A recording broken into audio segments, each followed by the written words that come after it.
The rain poured down hard that evening, the kind that makes you pull your jacket tighter and lower your head. A battered pickup truck rolled into the lot of Brighton Motors, its headlights flickering weakly. Inside sat Jack Turner, a single dad and Army veteran, clutching a worn folder filled with documents, his last hope to get a car that would help him keep his new job. His hands trembled slightly as he turned off the ignition. He wasn't a man who liked asking for help. He'd spent years serving his country overseas, patching up wounded soldiers, dragging brothers out of gunfire. But now, back home, life felt harder than the battlefield. His wife had passed away 3 years ago, leaving him to raise his 8-year-old son, Eli, alone. The old truck that carried their lives was dying. And if he didn't find something reliable soon, he'd lose his delivery job, and with it, their only steady income inside the dealership. The bright lights and polished cars felt like another world. Jack approached the counter with a hopeful smile.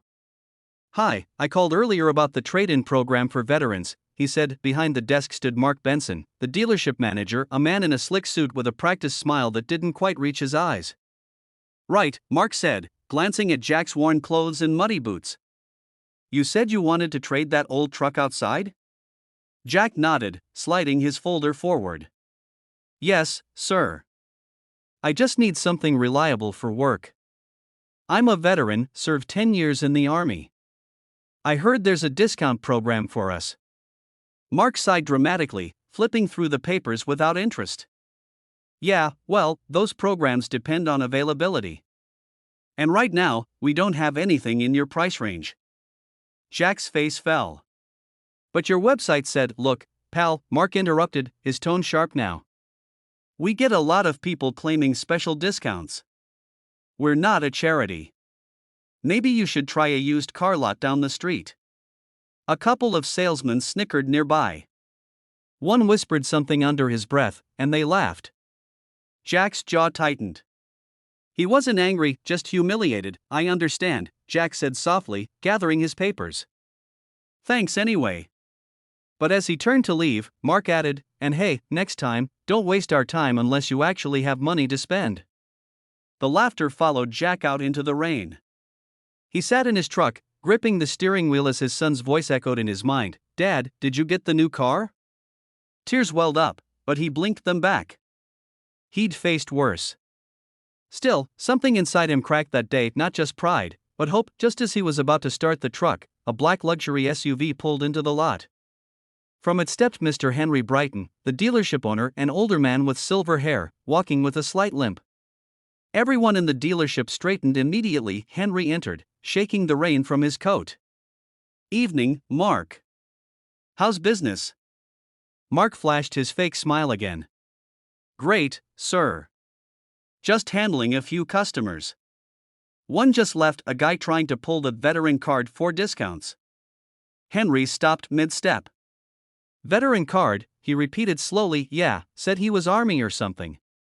You know how some people, but Henry wasn't listening anymore. Through the glass, he saw Jack sitting in the truck, shoulders slumped. His eyes widened as a memory crashed over him like a wave. A dusty road in Afghanistan, an ambush, the sound of gunfire. He remembered a soldier pulling him from a burning Humvee, despite his own wounds. That soldier's name.